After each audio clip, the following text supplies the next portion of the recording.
Une fissure géante, de plus de 3500 km de long, s'ouvre à travers l'Afrique.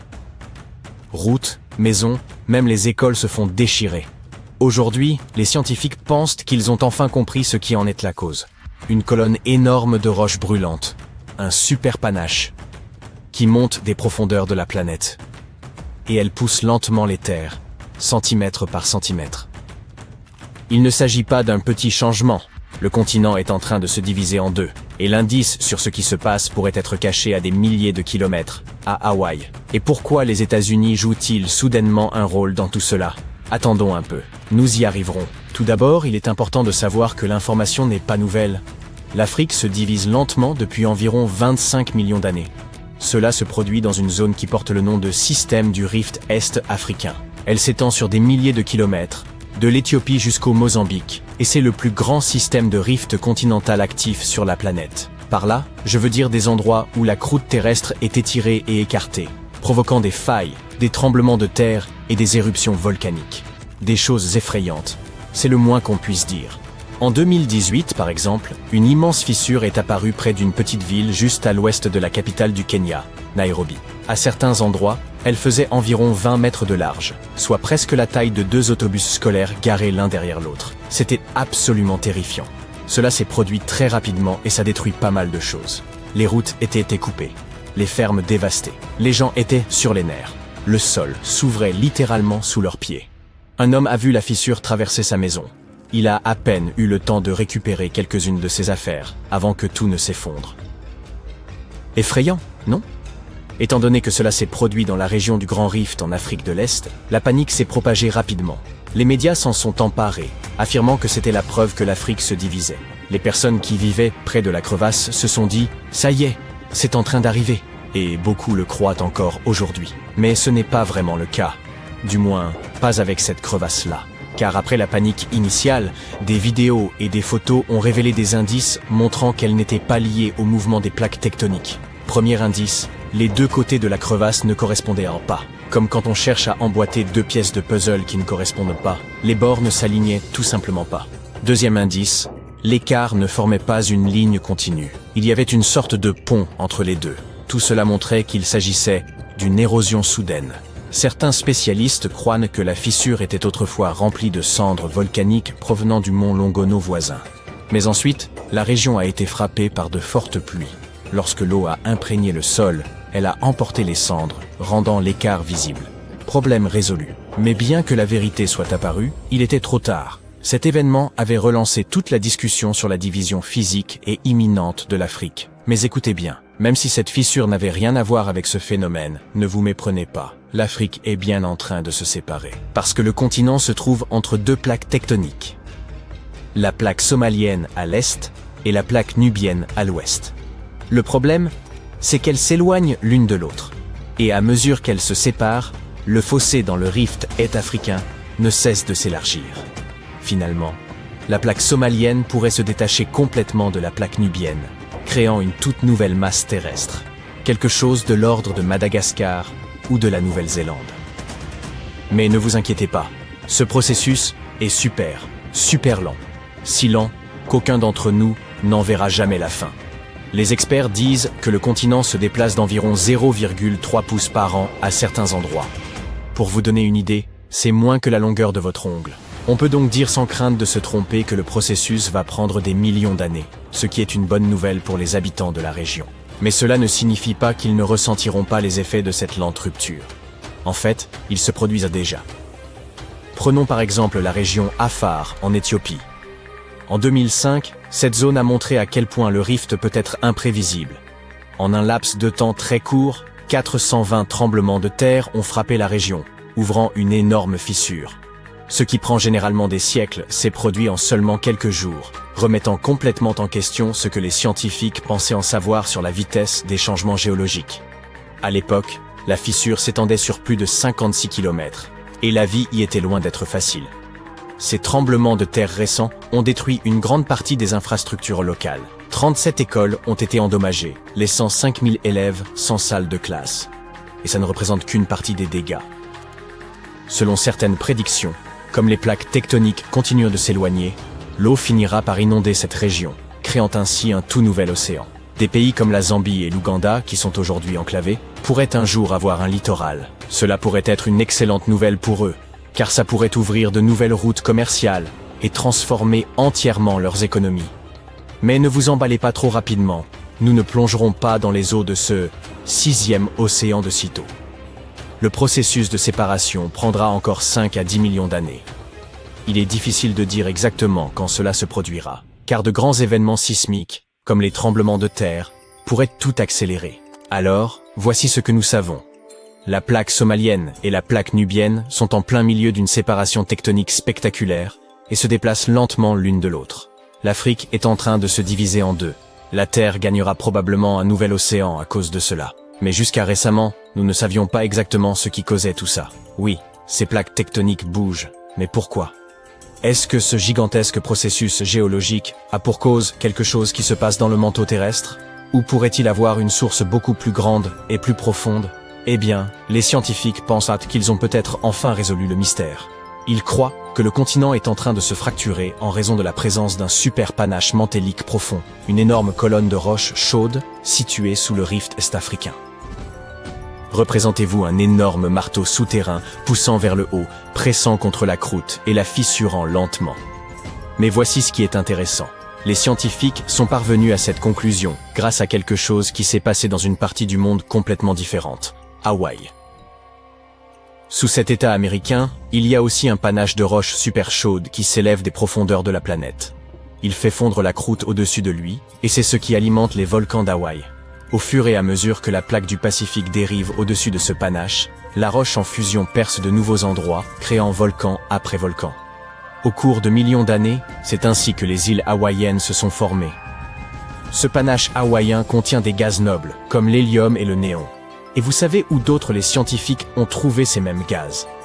Eh oui, sous le système du rift est-africain. Bingo!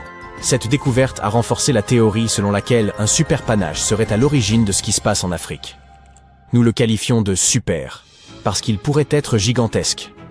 Vous voyez, ces mêmes gaz ont été trouvés dans des roches volcaniques du Kenya, jusqu'au Malawi. Donc, tout indique l'existence d'un super panache unique qui s'étend de l'océan Indien jusqu'à la mer Rouge, et non pas d'une multitude de sources isolées. Si leurs données et recherches sont correctes, les scientifiques estiment que ce super panache sous l'Afrique commence probablement à la limite noyau-manteau, qui se situe à environ 2900 km de profondeur à l'intérieur de la Terre. Bien que les signatures chimiques du système du rift est-africain soient similaires à celles que l'on trouve dans les roches volcaniques d'Hawaï, elles ne sont pas identiques.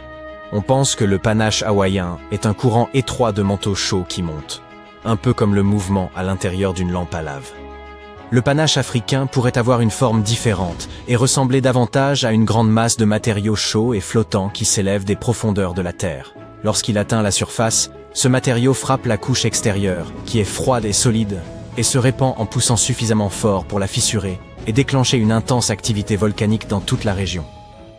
Si cette théorie est correcte, nous sommes en présence d'une force lente, mais inarrêtable, qui redessinera la carte de l'Afrique et changera le continent à jamais. Ce port bourdonne de tous les côtés. Des milliers de personnes viennent ici tous les jours pour travailler, les cargaisons vont et viennent, les pêcheurs pèsent leur prise de la journée, et même des paquebots de croisière de luxe accostent ici pour montrer cet endroit idyllique à tous les vacanciers. Le bord de l'océan est fantastique. Les gens se promènent sur la plage en mangeant des glaces ou en construisant des châteaux de sable.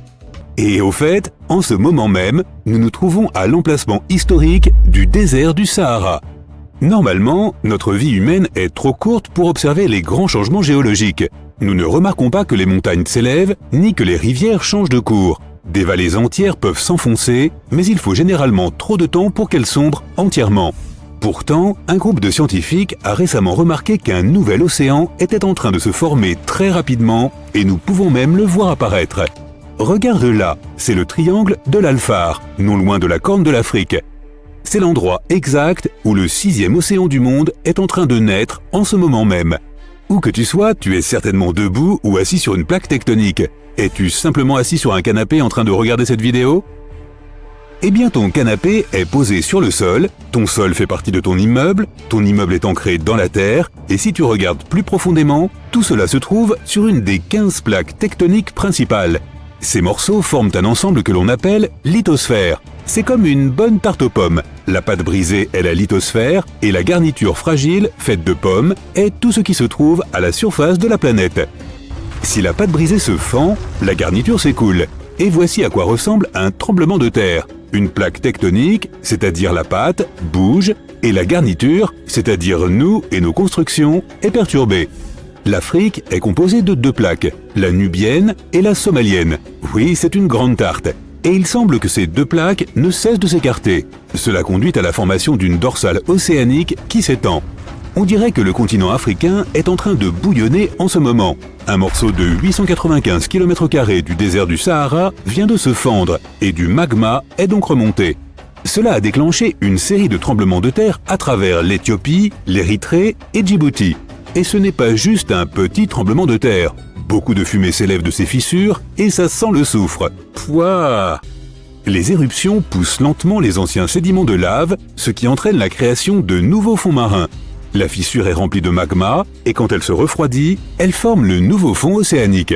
Si ce processus ne s'arrête pas, la mer Rouge finira par inonder la région, formant le 6e océan, et l'Afrique sera divisée en 2 parties, si bien qu'il y aura alors 2 Afriques. Mais attends, ne t'emballe pas. Ni toi, ni tes enfants, ni tes arrière-petits-enfants ne verront ce 6e océan. Tu n'en auras toujours que 5 jusqu'à la fin de ta vie. Même chose pour les générations futures. Les mêmes bons vieux océans Pacifique, Atlantique, Indien, Arctique et du Sud. Avant que le fond océanique ne devienne solide et avant que la mer Rouge ne commence à écouler lentement, des milliers, voire des millions d'années doivent s'écouler. Il faut savoir que les continents se déplacent aussi vite que tes ongles poussent, et que l'ongle le plus long jamais vu dans l'histoire a été celui d'un Indien atteignant presque 2 mètres avant qu'il ne le coupe. Or, il lui a fallu près de 60 ans pour en arriver là. Maintenant, pense à la distance que les continents parcourront d'ici à ce que tu fêtes ton 100e anniversaire. Spoiler alerte, ce ne sera pas énorme. Mais tu pourras tout de même être témoin de quelques changements mineurs qui ont lieu dès aujourd'hui. Toutes ces fissures qui ne semblent pas si importantes jusqu'à présent rendent tout le paysage de la région de l'Afar vraiment unique. D'autres éléments la rendent unique. Voici l'Erta Ale en Éthiopie, un volcan célèbre pour son lac de lave le plus long du monde. Il est situé dans la dépression de l'Afar, aussi connue sous le nom de triangle de l'Afar. Au fait, la dépression fait référence à la zone engloutie. Rien de triste là-dedans. Ce n'est pas le seul volcan de cette région. En Érythrée, il y a aussi le Nabro. Il n'est jamais entré en éruption, mais la lave dans cette région est assez active. D'autres volcans sont à venir à cause des mouvements des plaques tectoniques. Elles s'éloignent les unes des autres et la croûte terrestre s'amincit. Plus la croûte s'amincit, plus il y a de volcans.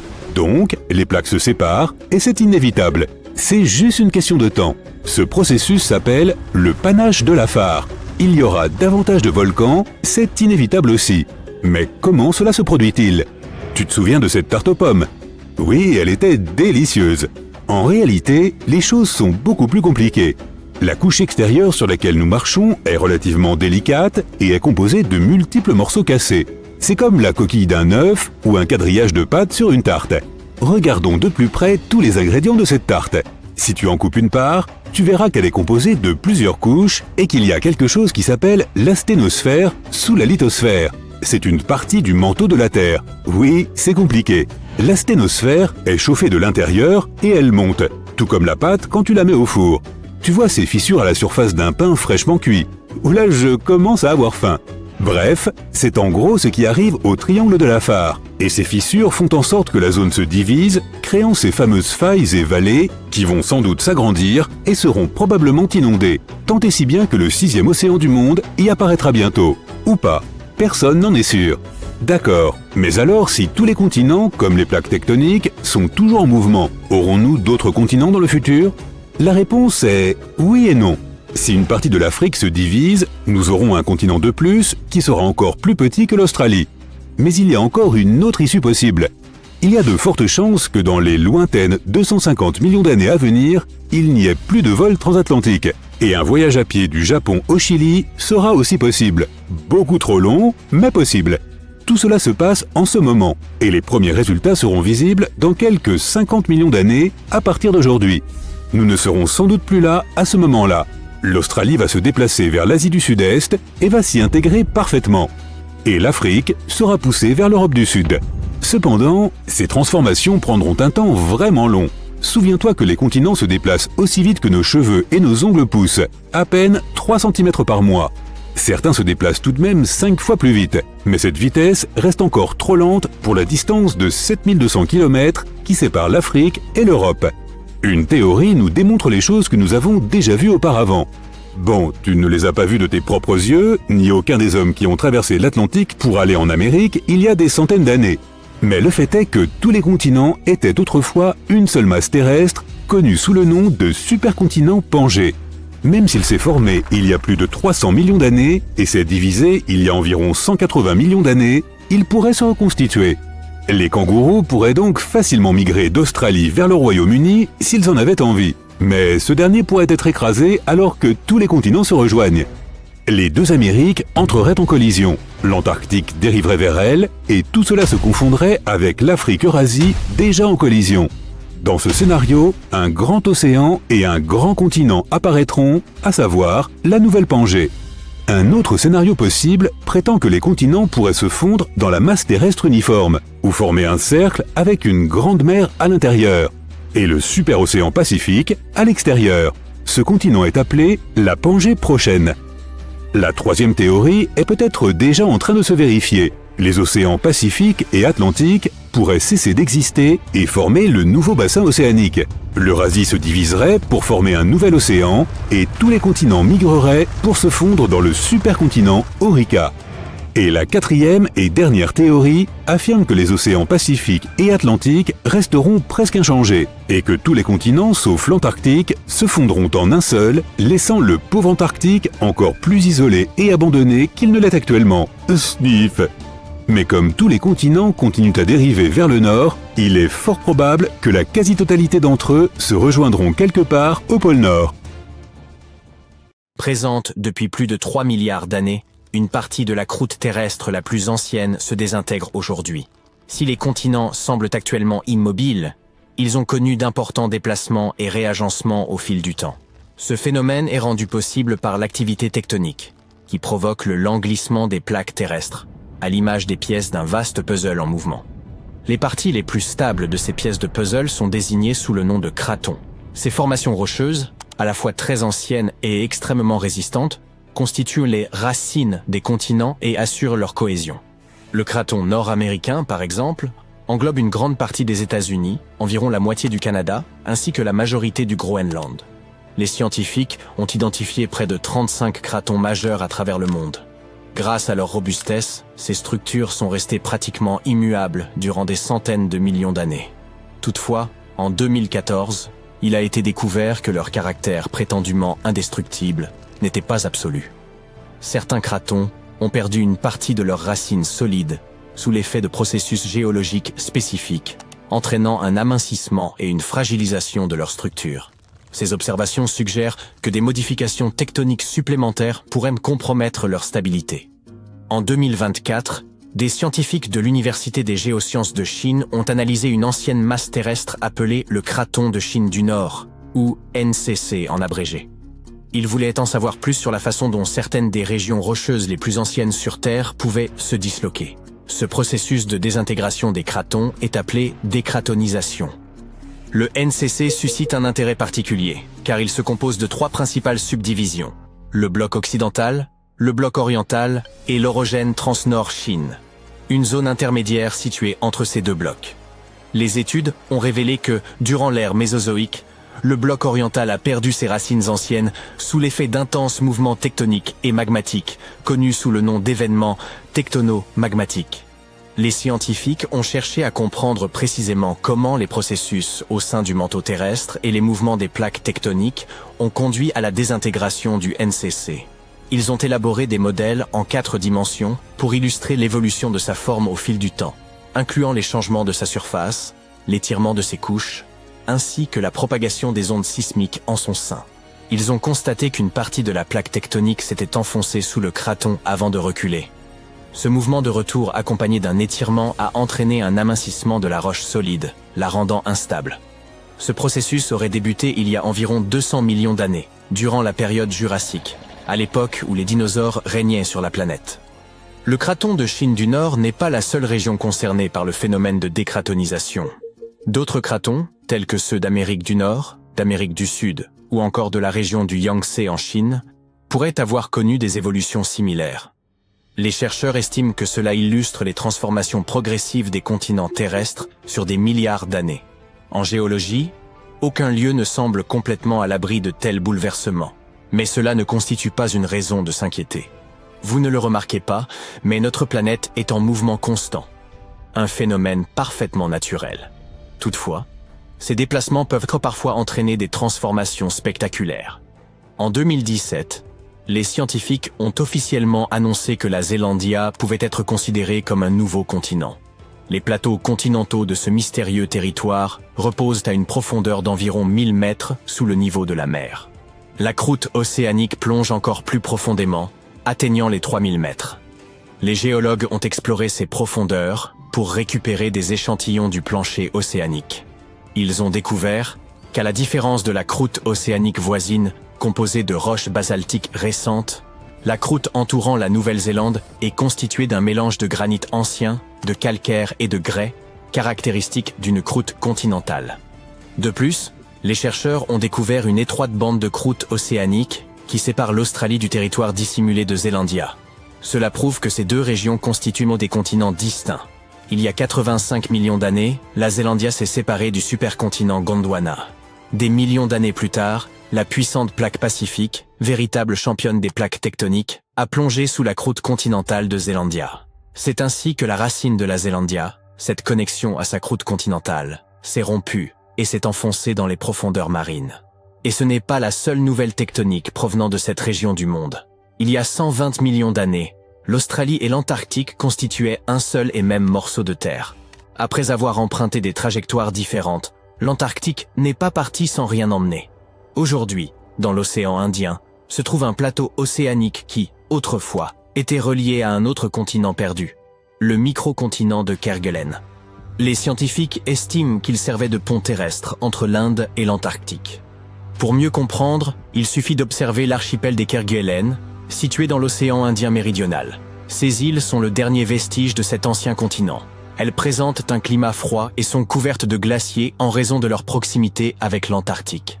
Cependant, par le passé, le climat y était plus tempéré, avec des précipitations abondantes. La faune et la flore y étaient sans doute similaires à celles que l'on trouve actuellement dans les régions tropicales. Un autre continent perdu, quant à lui, ne se cache pas sous les flots, mais sous l'Europe elle-même.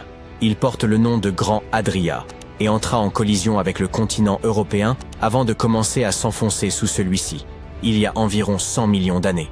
Actuellement, il se trouve sous l'Italie, la Grèce et les Balkans. Sa taille et même sa forme rappellent celle du Groenland, la plus vaste île au monde. Le Grand Adria n'est plus visible aujourd'hui, mais il a laissé de nombreuses traces. Certaines de ses parties ont été intégrées dans les Alpes. D'autres fragments se retrouvent dans l'Italie et la Croatie actuelle, de l'autre côté de la mer Adriatique. Les roches calcaires provenant de cet ancien continent ont commencé à se transformer une fois enfouies sous la masse terrestre européenne. La chaleur intense et la pression exercée durant des dizaines de millions d'années ont altéré leur structure. C'est ainsi que le calcaire a disparu au profit du marbre. Le Grand Adria n'était pas une terre solide comme le continent que nous connaissons aujourd'hui, mais plutôt une immense plateforme sous-marine peu profonde. Au fil du temps, le sable, la boue et diverses matières se sont accumulées sur cette plateforme pour progressivement se transformer en roche. Le Grand Adria pourrait avoir ressemblé à la Zélandia ou aux Keys de Floride, une chaîne d'îles située dans une mer peu profonde.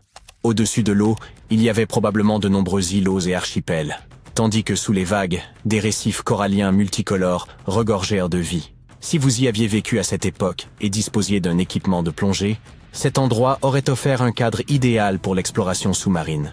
Avec tous les bouleversements liés au craton, qui sait, nous pourrions assister à l'émergence d'un nouveau continent dans l'avenir. L'étude approfondie de la croûte terrestre pourrait bouleverser notre compréhension de l'histoire de la planète. À Copenhague, des scientifiques ont fait une découverte fascinante concernant l'origine réelle de la Scandinavie. Et cela ne se situe pas là où l'on pensait. Après avoir analysé du sable et des roches provenant de régions isolées de la Finlande, ils ont conclu que les racines de la Scandinavie provenaient en fait du Groenland, il y a plus de 3,750 milliards d'années.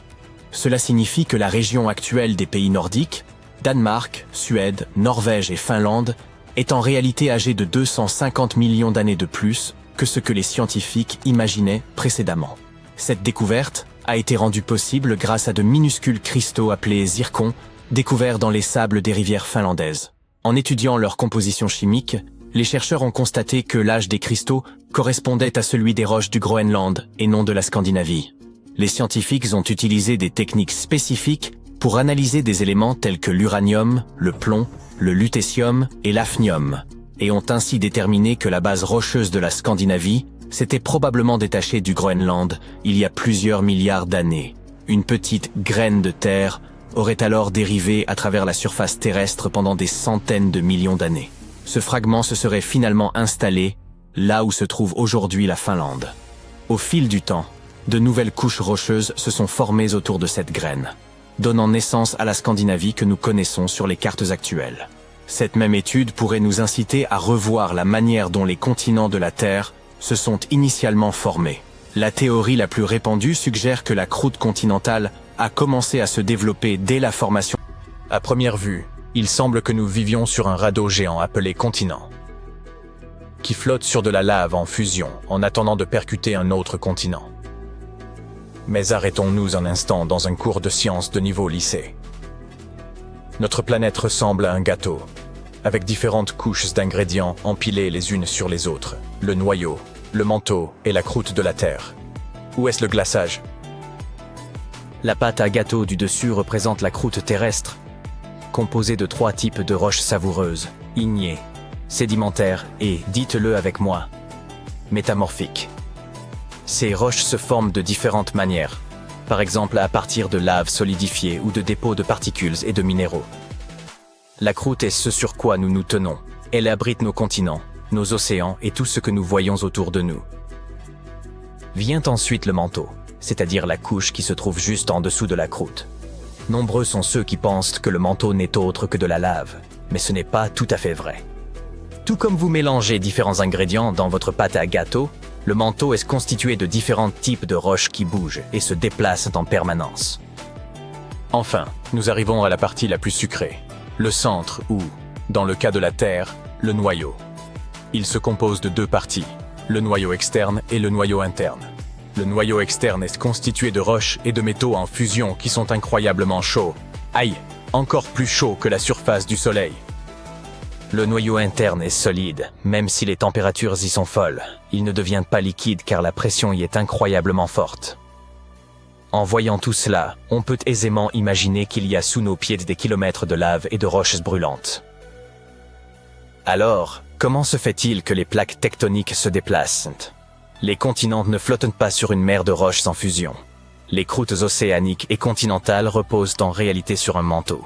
Certes, il existe une couche de roches liquides dans notre planète. Le noyau externe, situé à environ 2900 km sous la surface, mais nous en sommes séparés par le manteau, qui est épais et solide. Les plaques tectoniques de la Terre se déplacent donc parce qu'elles reposent sur une épaisse couche de roches solides, le manteau supérieur.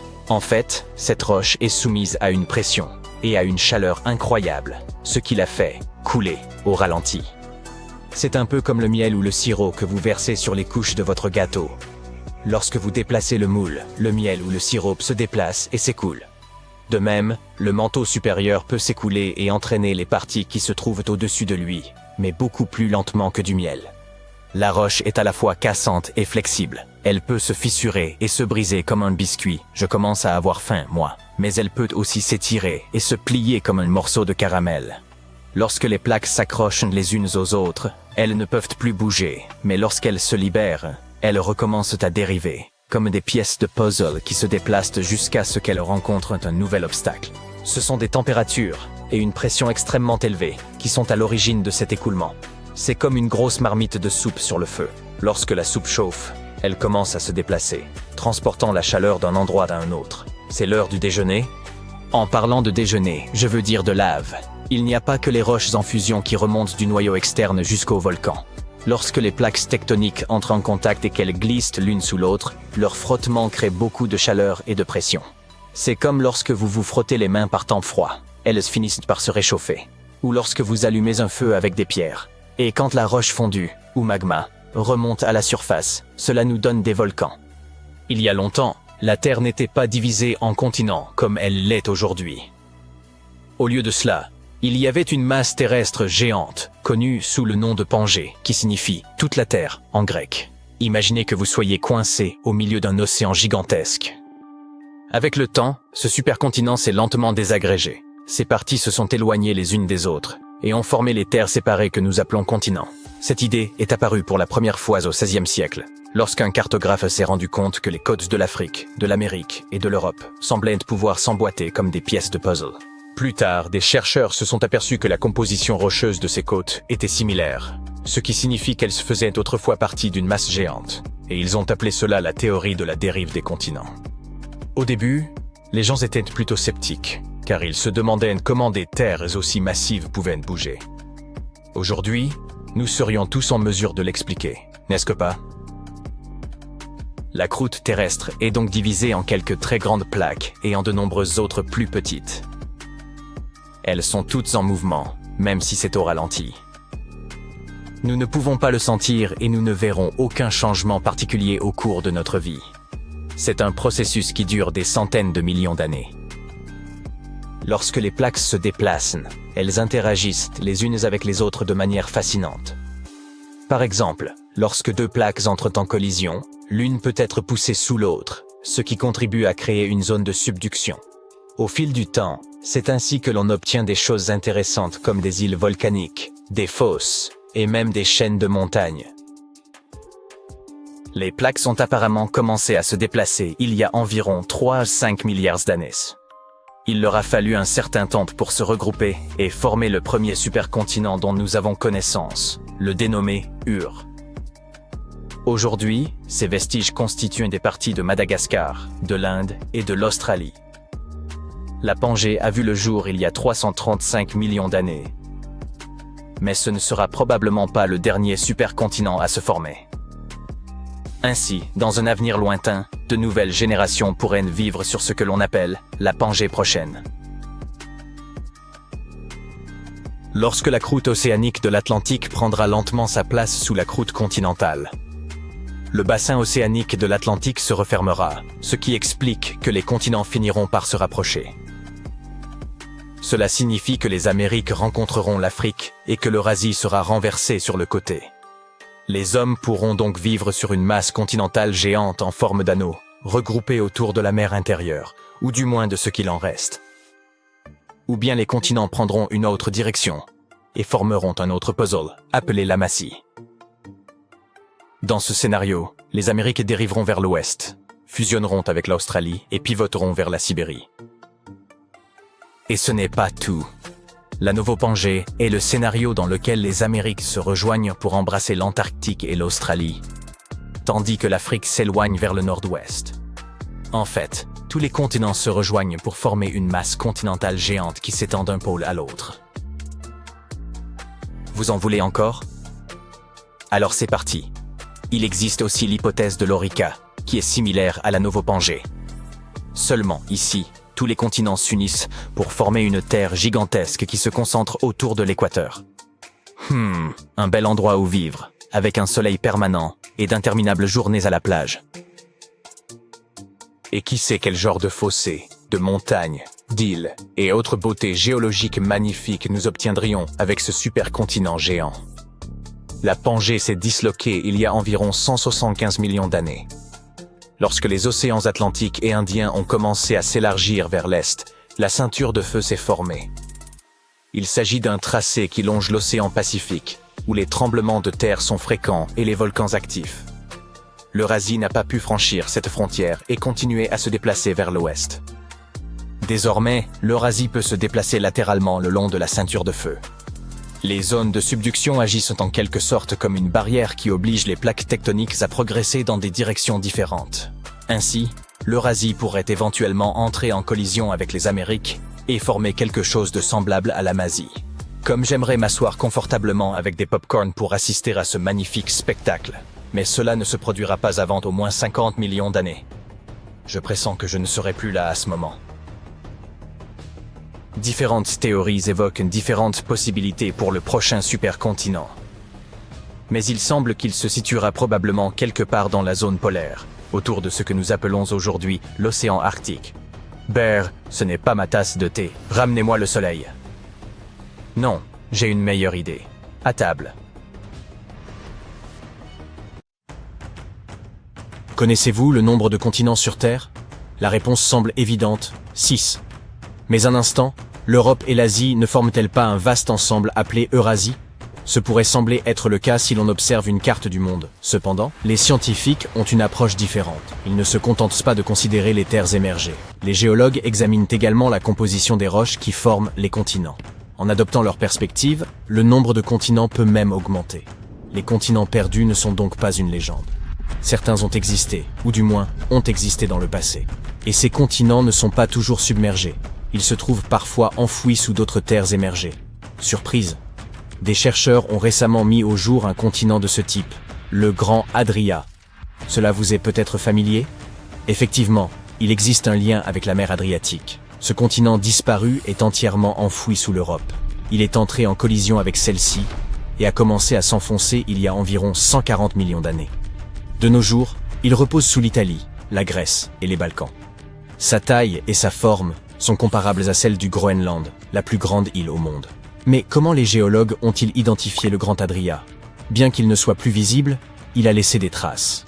Des fragments se sont retrouvés intégrés aux Alpes, tandis que d'autres ont été incorporés dans l'Italie et la Croatie actuelle, de l'autre côté de la mer Adriatique. Les roches calcaires de ce continent disparu ont subi des transformations une fois ensevelies sous l'Europe. Des millions d'années de chaleur intense et de pressions énormes ont modifié leur structure. Le calcaire a cédé la place au marbre. Les temples grecs et romains que vous admirez lors de vos vacances ont été bâtis avec ce même marbre, héritage d'un continent oublié depuis longtemps. Le Grand Adria est ainsi resté caché durant des millénaires. Pourtant, d'autres continents disparus étaient à portée de vue. Connaissez-vous le 7e continent de la Terre, la Zélandia? Probablement pas, puisqu'il repose sous les eaux du Pacifique.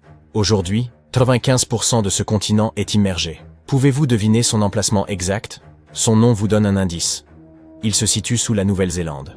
Si vous consultez Google Maps, vous pouvez discerner son contour, visible comme une zone d'un bleu plus clair, s'étendant de la Nouvelle-Calédonie jusqu'à la Nouvelle-Zélande. Autrefois, cette élévation dépassait du niveau de la mer et représentait environ les 2/3 de l'Australie, soit plus du double de la superficie du Grand Adria. Nous pouvons localiser aujourd'hui la Zélandia car elle n'a pas été submergée trop profondément. C'est aussi la meilleure méthode pour identifier d'autres continents perdus. Imaginez la Terre sans ses océans. Le fond marin n'est pas uniforme. Il est composé de montagnes et de tranchées. On pourrait plonger le mont Everest dans la plus profonde d'entre elles, la fosse des Mariannes. Et il resterait encore 2000 mètres jusqu'au niveau de la mer. Cette profondeur extrême résulte d'un processus géologique appelé subduction, où la plaque du Pacifique s'est enfoncée sous la plaque philippine. La croûte terrestre est constituée de plaques qui flottent dans un manteau de roches en fusion. Lorsqu'elles entrent en collision, l'une s'enfonce tandis que l'autre s'élève. C'est ainsi que le Grand Adria a terminé sous le continent européen. Notre planète est en perpétuel mouvement, mais nous ne remarquons pas ce phénomène car il se déroule profondément sous nos pieds. Il y a 120 millions d'années, l'Australie et l'Antarctique formaient un seul et même territoire. Eh oui, les régions les plus froides et l'un des lieux les plus chauds de la Terre étaient autrefois réunis. L'Antarctique s'est séparé de l'Australie, mais il n'est pas parti les mains vides. Aujourd'hui, un plateau océanique se trouve dans l'océan Indien.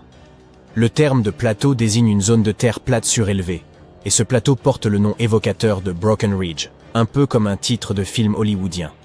Autrefois, il était relié à un autre continent perdu, le microcontinent de Kerguelen, et aurait constitué un pont terrestre entre l'Inde et l'Antarctique. Mais quel était l'aspect de ce territoire? La réponse pourrait se trouver dans ce petit archipel situé dans l'océan Indien austral, les îles Kerguelen. Ces îles sont les vestiges de l'ancienne masse terrestre. Leur climat est froid, et elles abritent des glaciers en raison de leur proximité avec l'Antarctique. Cependant, à l'époque, Le climat devait être tempéré, avec des précipitations abondantes. La faune et la flore de ce continent perdu étaient probablement semblables à celles des régions tropicales actuelles, et son paysage devait ressembler à celui de la Nouvelle-Zélande. En parlant de cette région, pouvez-vous deviner à quel continent l'État insulaire de Madagascar appartenait autrefois? Si vous avez répondu l'Afrique, vous vous trompez. Mais personne ne vous en voudra. Regardez en haut à droite de la carte. La bonne réponse est l'Inde. Il y a environ 120 millions d'années, elle s'est détachée du continent africain et s'est dirigée vers le nord-est. Madagascar n'a pas réussi à suivre et s'est retrouvée en tant qu'île au large de la côte sud-est de l'Afrique. Toutefois, des traces d'une masse terrestre encore plus vaste ont été découvertes. Le continent perdu de Mauritia. Les scientifiques ont trouvé des vestiges de cette terre ancienne sous l'île Maurice. Aujourd'hui, il s'agit d'un lieu touristique assez prisé, mais il y a des millions d'années, c'était un véritable point chaud parsemé de volcans. Les scientifiques ont pu retrouver les vestiges de Mauritia grâce à un minéral, le zircon, présent dans les roches volcaniques. Cette terre perdue couvrait autrefois une zone allant de l'île Maurice jusqu'à la côte ouest de l'Inde. Si ce territoire existait aujourd'hui, il offrirait une riche combinaison de cultures indiennes et africaines, avec des plats locaux assurément épicés. En parlant d'épices, avez-vous déjà goûté à la cuisine indonésienne? Il y a seulement 50 000 ans, l'Asie du Sud-Est présentait un visage très différent. Sumatra, Bornéo, Java et même l'Australie n'existaient pas encore sous leur forme actuelle. On trouvait alors deux masses continentales, Sunda et Saül, séparées par une profonde fosse océanique. D'un côté, il y avait l'extension du continent asiatique, Sunda, et de l'autre, la Grande Australie, Saül. À cette époque, Bali était encore situé à l'extrémité sud de l'Asie. Les biologistes ont été parmi les premiers à observer cette séparation, car les espèces se sont développées de manière distincte sur Sunda et Saül. C'est pourquoi l'Australie abrite des animaux uniques, comme le kangourou, le wombat et l'ornithorynque. Saviez-vous qu'un kangourou géant vivait autrefois en Nouvelle-Guinée? Cela s'explique par le fait qu'un pont terrestre reliait l'Australie jusqu'à la fin de la dernière glaciation. Aujourd'hui, les deux îles sont séparées par le détroit de Torres, qui est relativement peu profond, avec à peine 20 mètres d'eau. Cela nous rappelle que cette région formait autrefois une seule masse continentale appelée Saül. Un autre détroit océanique d'à peine 50 mètres de profondeur sépare l'Asie de l'Amérique du Nord. Le détroit de Bering se trouve aujourd'hui à l'emplacement de l'ancienne Béringie. Cette ancienne masse terrestre n'était pas particulièrement étendue, s'étirant sur environ 1600 km du nord au sud, soit seulement un tiers de la distance entre Los Angeles et New York. La Béringie revêtait une importance supplémentaire. Pendant les glaciations, elle formait un pont entre les continents. À cette époque, les niveaux marins étaient inférieurs de 90 mètres à ceux d'aujourd'hui. Si le niveau de l'eau avait baissé davantage, il aurait été possible de marcher du cap de Bonne-Espérance en Afrique jusqu'au cap Horn en Amérique du Sud. Voilà donc un itinéraire de randonnée vraiment exceptionnel. Aujourd'hui, il est possible de prendre un avion pour se rendre presque partout dans le monde. Le globe a-t-il jamais semblé si petit? Eh bien, à vrai dire, il l'a été. Il y a environ 2 à 300 millions d'années, tous les continents ne formaient qu'un seul supercontinent, appelé Pangée. Son nom, qui nous vient du grec, signifie « toute la Terre ». Mais la Pangée a commencé à se fragmenter. Le plus grand écart s'est formé entre l'Amérique d'un côté et l'Europe, ainsi que l'Afrique de l'autre. L'eau de mer a rapidement envahi cet espace, donnant naissance à l'océan Atlantique. Ce processus est loin d'être terminé. Pendant que vous regardez cette vidéo, l'Amérique du Nord s'éloigne progressivement de l'Europe, à raison 2 ou 3 cm par an. Cela peut sembler peu, comparé à la durée de vie moyenne d'un être humain qui est d'environ 70 ans. Cependant, à terme, tous les continents se reconnecteront, formant un... Les scientifiques recherchent un morceau de terre qui manque à l'appel depuis plus de 100 millions d'années. Pas de quoi défrayer la chronique, puisque les gens cherchent constamment des informations sur l'histoire de notre planète. On pourrait croire qu'il ne s'agissait que d'une île minuscule, quelque part au milieu de l'océan. Eh bien, on aurait tort, car ce continent était autrefois aussi grand que tout le territoire des États-Unis.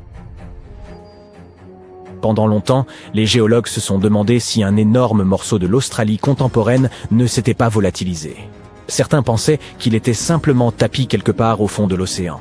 Mais grâce à des spécialistes néerlandais et à 7 années de recherche, nous savons désormais que des morceaux de cette terre perdue se sont retrouvés mêlés au sol des jungles luxuriantes de l'Asie du Sud-Est. Les continents que nous voyons aujourd'hui dans nos manuels de géographie sont comme des pièces de puzzle éparpillées. Vous pouvez même mener une petite expérience pour vous en rendre compte par vous-même. Trouvez une carte du monde en ligne et imprimez-la.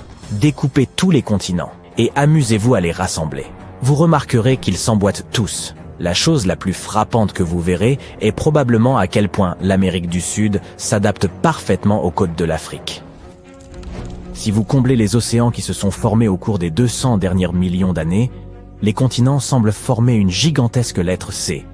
Et ce C est ce que les spécialistes appellent le supercontinent de la Pangée. Il flottait dans un océan appelé Pantalassa, et la partie intérieure de cette lettre C englobait une étendue d'eau plus petite appelée Thétis. C'est dans ce petit océan que les choses se corsent un peu. Au cours de la période jurassique, ce continent disparu, que les scientifiques ont d'abord baptisé Argolan, a laissé un trou béant en Australie, aujourd'hui connu sous le nom de plaine abyssale d'Argo. Les géologues ont d'abord cru que tout cela était dû à un processus de subduction.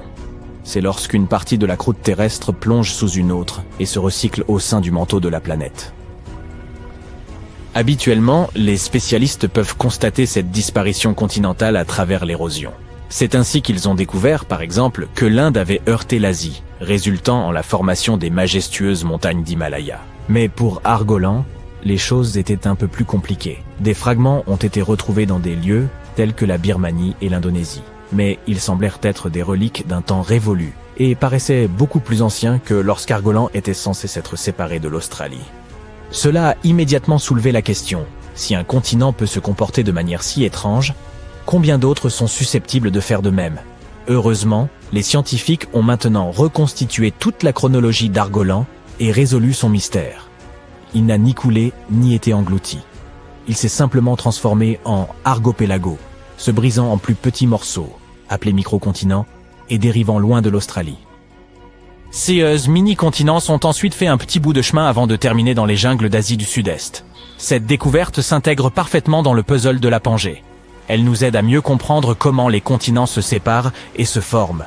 Et tout cela au moyen d'une seule découverte, révélant moult secrets sur la biodiversité et le climat d'autrefois. Si vous souhaitez découvrir d'autres secrets sur l'histoire, les civilisations ou les objets du quotidien, n'hésitez pas à donner un coup de pouce à cette vidéo et à vous abonner à la chaîne. Penchons-nous maintenant sur le mystère de cette frontière invisible des espèces en Indonésie. On l'appelle la ligne Wallace, du nom de l'explorateur britannique Alfred Russel Wallace. Il y a plus de 150 ans, Wallace a entrepris un voyage autour de l'archipel malais, accostant sur plusieurs milliers d'îles. Ce qu'il a découvert, c'est que les animaux d'un côté de cette ligne invisible étaient considérablement différents de ceux qui se trouvaient de l'autre côté. Cette frontière forme comme un mur entre les tigres et les marsupiaux, par exemple, ou entre les trogons et les méliphages.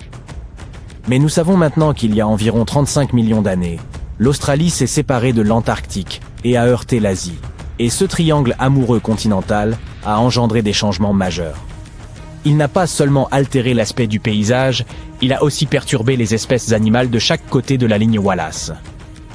Au plus récemment, un groupe de spécialistes a publié une étude affirmant que cette collision et ce chaos climatique avaient permis aux espèces asiatiques de prospérer au sein de l'archipel malais. D'un autre côté, la faune australienne n'était pas aussi satisfaite de ce nouvel environnement. Il y faisait trop chaud et trop humide pour certains animaux, et d'autres ne pouvaient tout simplement pas s'adapter au mode de vie des îles tropicales. La découverte de cette dérive continentale vers l'Asie pourrait également expliquer la récente découverte d'une autre espèce humaine qui semblait défier l'entendement.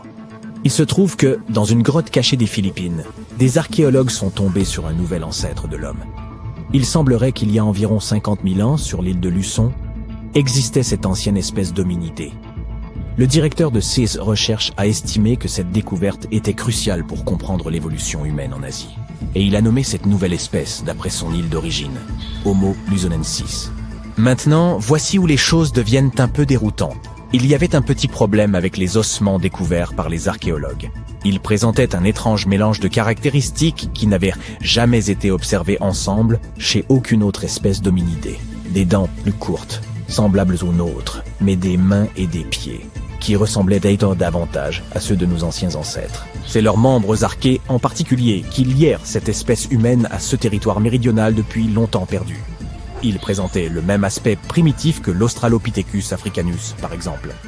Sauf que ces deux espèces sont séparées par 2 à 3 millions d'années d'évolution. Beaucoup se sont demandé, l'homme de Luçon est-il vraiment une nouvelle espèce? Tout le monde n'en est pas convaincu. Mais cela pourrait aussi expliquer en quoi les êtres vivants sont affectés par le déplacement constant du sol sous leurs pieds.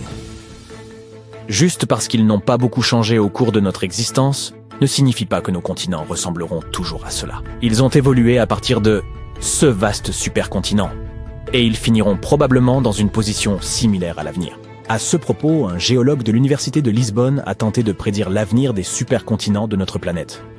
Comme point de départ, il s'est rapporté au fameux tremblement de terre qui a frappé le Portugal en 1755, au cours duquel les plaques tectoniques se sont comportées un peu différemment de l'accoutumée.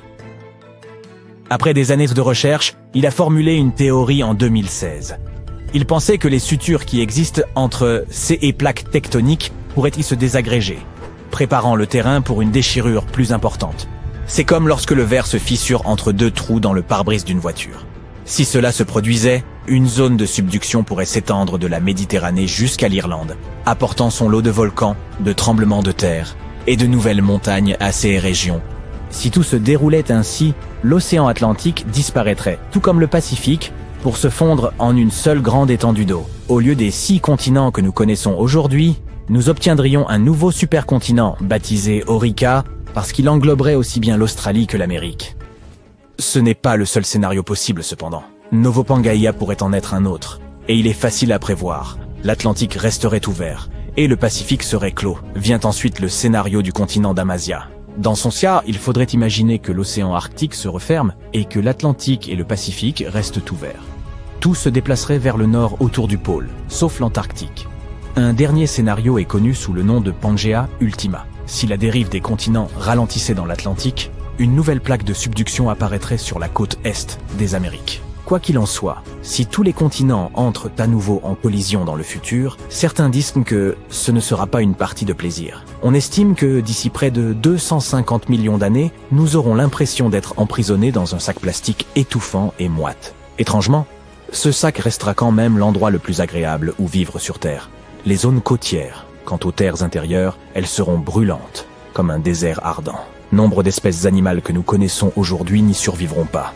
Quant à nous autres humains, nous devrons faire preuve de créativité si nous voulons survivre à cette chaleur. Nous devrions nous estimer heureux, néanmoins. 16 projections numériques nous permettent de tester toutes sortes de théories intéressantes. Comment ces supercontinents perturberaient les marées, par exemple. En envisageant nos futurs voyages dans l'espace, de tels modèles peuvent nous aider à comprendre le climat des exoplanètes. Autrement dit, celles qui se situent en dehors de notre système solaire.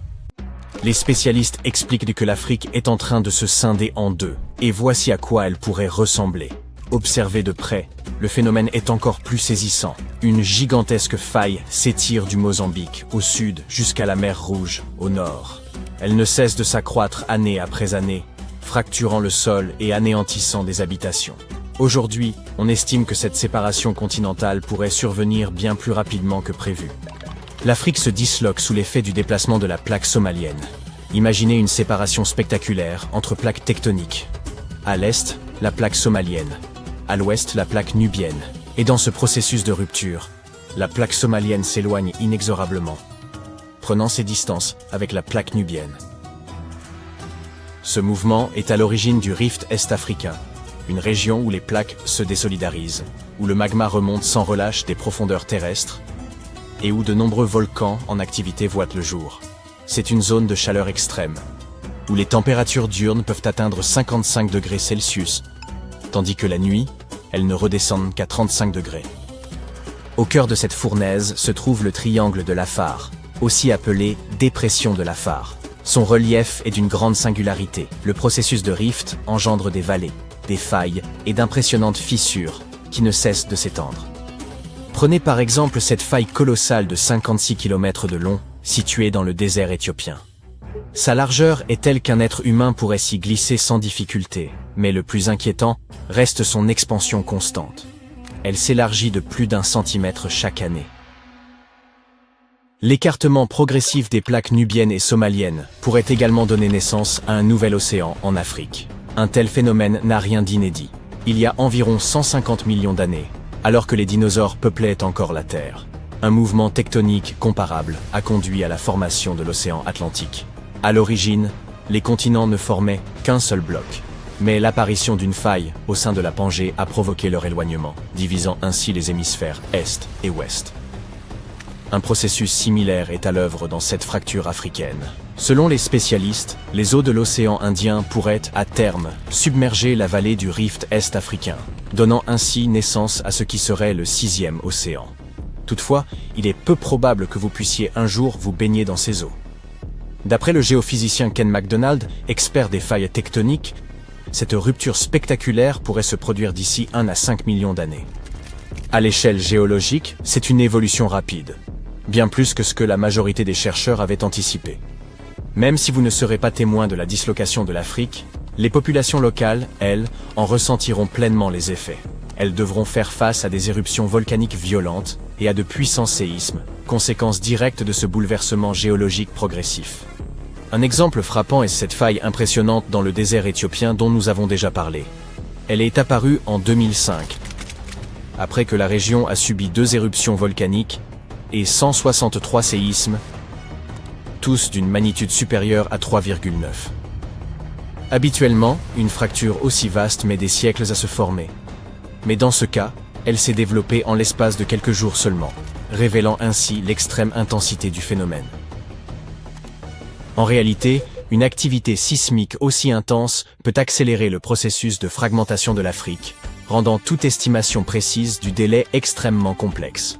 Ce que l'on sait, en revanche, c'est que cette « nouvelle Terre » est déjà désignée sous le nom de continent nubien. Si les prévisions se vérifient, elle englobera la Somalie, le Kenya, la Tanzanie et une partie de l'Éthiopie. Ce phénomène est aussi fascinant qu'inquiétant. Avec l'émergence de nouveaux littoraux, les pays concernés devront procéder à d'importants ajustements en matière d'infrastructures et d'aménagement du territoire. De nombreuses routes, habitations et autres constructions situées à proximité ou directement dans la vallée du rift est-africain risquent d'être détruites. Au Kenya, par exemple, des fissures ont éventré une route très fréquentée, poussant les autorités à tenter, en vain, de combler l'écart avec des rochers et du ciment. Dans un autre cas, une femme âgée dînait tranquillement en famille lorsque sa maison s'est brutalement fendue en 2. Plus récemment, dans la région d'Afar, en Éthiopie, des séismes ont ravagé 37 écoles, contraignant près de 5000 élèves à abandonner leur salle de classe. Malheureusement, des drames de ce type risquent de devenir de plus en plus fréquents dans les années à venir. Toutefois, cette transformation ne présente pas que des inconvénients. Des pays enclavés comme la Zambie et l'Ouganda pourraient voir apparaître des côtes, ce qui représenterait une opportunité majeure pour eux. L'accès à un littoral leur permettrait d'ouvrir de nouvelles routes commerciales et de diversifier leur économie, sans oublier le développement touristique. Avec ces plages paradisiaques fraîchement formées, ces nations pourraient devenir des destinations prisées par les voyageurs. Par ailleurs, la biodiversité de ce nouvel océan subira d'importants bouleversements, favorisant peut-être l'émergence de nouvelles espèces marines. Observons de plus près. Voici la zone où la faille est actuellement la plus avancée. Autrement dit, c'est probablement ici que la séparation du continent africain se produira. Toutefois, le processus pourrait s'avérer plus complexe qu'il n'y paraît. Il y a quelque temps, Michael Daly, géologue à l'université d'Oxford, a émis l'hypothèse que cette faille pourrait s'étendre davantage vers l'ouest. De récentes découvertes viennent appuyer cette théorie, suggérant que la fissure pourrait se prolonger vers le sud, traversant le Botswana jusqu'en Afrique du Sud, et vers l'ouest, à travers la Namibie, jusqu'à l'océan Atlantique. Si ces fractures polaires venaient à s'agrandir et à se transformer en profondes crevasses, l'océan pourrait s'y engouffrer et combler ses vides. Selon les experts, l'Afrique pourrait se morceler au point de se transformer en un vaste archipel. Mais encore une fois, nous n'assisterons à rien de tout cela, car un tel phénomène s'étalera sur des dizaines de millions d'années. Il est déjà établi que l'Afrique risque de se fragmenter en une multitude d'îles imposantes, voire en plusieurs petits continents. La situation s'annonce également délicate pour Madagascar. La 4e plus grande île au monde pourrait à terme se scinder. Mais pourrait-on assister à l'inverse? Autrement dit, l'éloignement des plaques nubiennes et somaliennes pourrait-il engendrer la formation de nouvelles terres émergées? En réalité, à mesure que ces plaques tectoniques divergent, le magma issu du manteau terrestre peut remonter à la surface. En refroidissant, il se solidifie et donne naissance à de nouvelles terres. C'est ainsi que des régions comme l'Islande et les Açores ont vu le jour. Ainsi, Il est tout à fait envisageable que le même processus se produise dans la vallée du Rift Est-africain, et qu'à long terme, de nouvelles îles viennent s'y former. À ce jour, tout ce que l'on peut affirmer, c'est que la géologie de la dépression de Lafar est véritablement singulière. Il s'agit du système de rift le plus actif de la planète. Lorsqu'on parle de rift, on désigne une zone où les plaques tectoniques s'écartent. Cette région concentre une multitude de phénomènes. Failles dans la croûte terrestre, zones volcaniques et même la possible naissance d'un 6e océan. Pour les experts, c'est une occasion unique d'observer de près l'évolution des rifts. En raison de son intense activité volcanique, cette zone présente également un immense potentiel pour l'exploitation de l'énergie géothermique, qui consiste à utiliser la chaleur issue des entrailles de la Terre pour produire de l'électricité. 2 centrales sont déjà opérationnelles en Éthiopie, l'une située dans la vallée du Rift éthiopien, l'autre dans la région de Lafar. À présent, les géologues sont en quête de nouveaux sites potentiels. Lorsque nous observons cette profonde fissure dans le sol, nous savons qu'elle résulte du mouvement des plaques tectoniques. Cela ne fait aucun doute. En revanche, ce qui demeure encore inexpliqué, c'est la raison précise pour laquelle ces fissures apparaissent à des endroits bien déterminés. Prenons l'exemple d'une faille qui s'est formée au Botswana après un séisme de magnitude 6,5 en 2017. Contrairement aux attentes, l'épicentre ne se situait pas dans la zone de rift, là où les plaques sont en mouvement. Il était bien plus au sud. Or, un rift qui se développe sans activité volcanique est une anomalie, ce qui remet en question nos modèles traditionnels de la fragmentation des continents.